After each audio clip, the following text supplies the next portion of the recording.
Ever found yourself sneezing and sniffling during sunny days of summer? Believe it or not, summer colds are a real thing and can be just as annoying as those winter ones. As a doctor, I'm here to share some personal tips and tricks that I use when I'm under the weather. First up, let's clear up the confusion between a common cold, a summer cold, the flu, and allergies. Common cold and summer cold both are caused by viruses. The common cold is usually due to rhinovirus and a summer cold is mostly due to enteroviruses. The symptoms are usually mild but annoying, like a sore throat, a runny and stuffy nose, coughing and sneezing. Guess what? The treatment for both winter and summer colds is basically the same. The flu is caused by the influenza virus and hits much harder. We are talking high fever, chills, body aches, loss of appetite, extreme tiredness and headaches.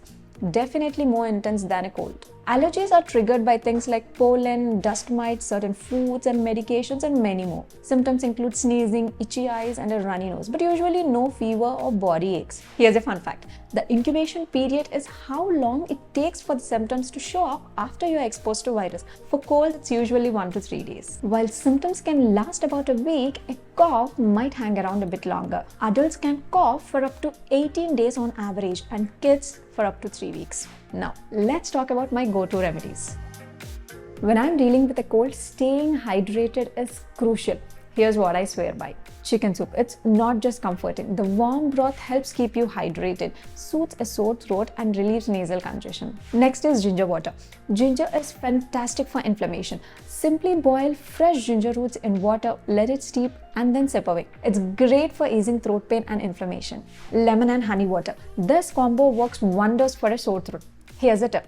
Add honey only after you remove water from the stove and let it cool to a warm temperature. This way you can get all the benefits from the honey without it being destroyed by high temperatures. Honey has antimicrobial properties and lemon is packed with vitamin C. But just a heads up, never give honey to babies under 1 year old because of the risk of botulism. Speaking of honey, did you know it is a natural cough suppressant for kids over 1 year old? It coats the throat and can reduce nighttime coughing. But remember, honey is a no-go for infants under 1 year. Have you tried gargling with salt water?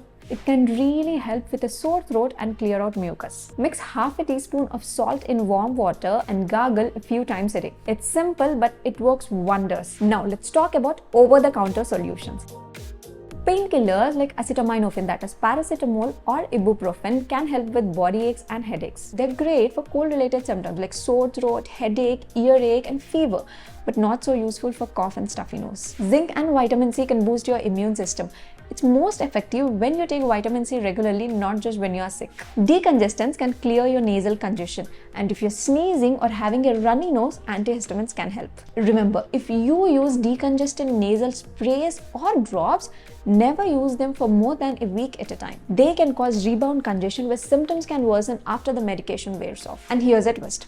Antibiotics don't work for colds because they target bacteria and not viruses. So save them for bacterial infections and use them only if prescribed by your doctor. So if you have a cold, antibiotics won't help. However, if your symptoms persist or if you develop bacterial infection like sinusitis or secondary bacterial infection, your doctor might prescribe them. Rest is super important.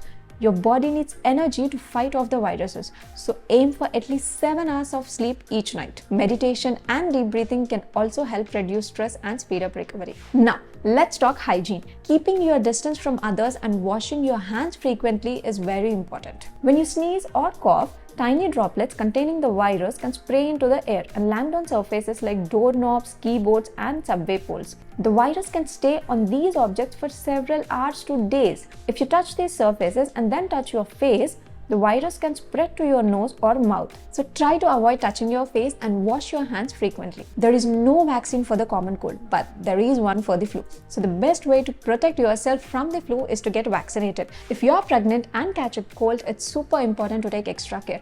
Hydration, rest, and home remedies like lemon and honey water are helpful. Avoid medications unless they are prescribed by doctors, as some decongestants and antihistamines can be harmful during pregnancy. And here's a final thought.